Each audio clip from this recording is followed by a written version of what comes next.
Well, my name's Sammy Lloyd.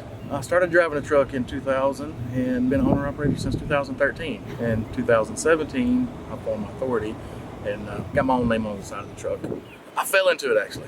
I got a job as a delivery route guy, and I've done that for a few months. And the guys that I work with, they all said, you know, why don't you get your CDL, get your own route, and you can make more money on the year. So I kind of done that, and I stuck with that for about 5 or 6 more months, and I was like, I think I want to drive a big truck over the road. I know those guys make a lot of money, you know, that's what I heard. I was with 2 companies OTR, and the first one kind of starved me out, and it lasted 3 months, and I was making not enough money to pay the bills at home. I remember myself checks of $100 just because I was new, I didn't know what I was doing. The company wouldn't put a lot of miles on me because, you know, they just let me kind of, you know, earn my way up and learn my way up really. So I went to another company and I lasted about 3 months, and I was like, heck with this crap, I'm going home. And I found a local job, and from there all the way up to like 2013 I was local.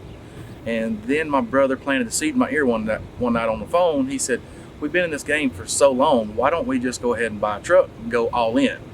And I was like, nah, that just don't make any sense, man. That's too much of a gamble. Well, the seed grew, and a couple of days later, I was like telling him why it's a great idea, why we should. And next thing you know, we're buying a truck. When you're first stepping out into the industry, the biggest challenges, in my opinion, would have to be the pay, the balance between work and home time, and the adjustment. If you're used to a normal job where you go in at 4 o'clock in the afternoon to 12 o'clock at night, and get in a big truck, a lot of guys, they spend, you know, months on end out here. Your schedule starts when you leave home and it ends when you get back. A typical day for me is start 8 o'clock in the morning, and let's say I just delivered a load from previous pickup yesterday. I'm going to deliver that load, and then I'm going to get on the DAP board. I look on the DAP board and I scroll through all the brokers I'm set up with, get to talking to brokers and try to find me another load as quickly as possible. It gives me the real trucker's edge whenever I'm talking to a broker and they say, well, the load's paying this, and I say, no, I'm looking at the 15-day average here on DAT, and the load has been paying this. So I can go pick that up and get as far as I can to the next delivery, so I can do the same thing the next day.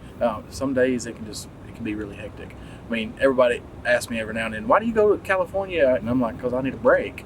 I get the long run so I can just drive and just drag my feet, because that local stuff, out there you work really hard. I love to travel. I love to sightsee and just seeing all the canyons, the wildlife.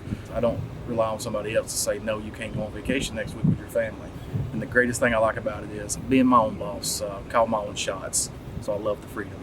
I tell you, you know, we're not what most people think we are. A lot of the guys that I know, we're educated. We've got degrees. The majority of us are family men. We've got children just like you guys do. And some of the hardest working people I know are truck drivers. We're big old slow trucks and we hassle everybody. We're in the way. But at the end of the day, I mean, everything comes from a truck. You know, without us, you actually have nothing. I do have a YouTube channel. It's called Make Sense. When I got into the owner-operator space, I ran into problems with emission engines. And then I started thinking, you know, there's nobody on YouTube sharing this information. If I've went through the problems, there's other people as well. So I was like, I'm gonna start making some videos about fuel economy and keeping an emission truck running, how to change the sensors and clean the sensors, when you should do the sensors. And I just started with that, and it just grew from there. And I just started playing with different ideas to try to help people out, whether it's save money on fuel or on the DAT board, teaching people how to look for loads, how I do it. Anything that makes sense that helps progress you forward in life, that's what the main focus of my channel is. If I have to give one bit of advice to pay it forward to the truckers, is come up with a plan, know what you want, and stay the course. Because once you set that plan in action, you've got to get the finish line.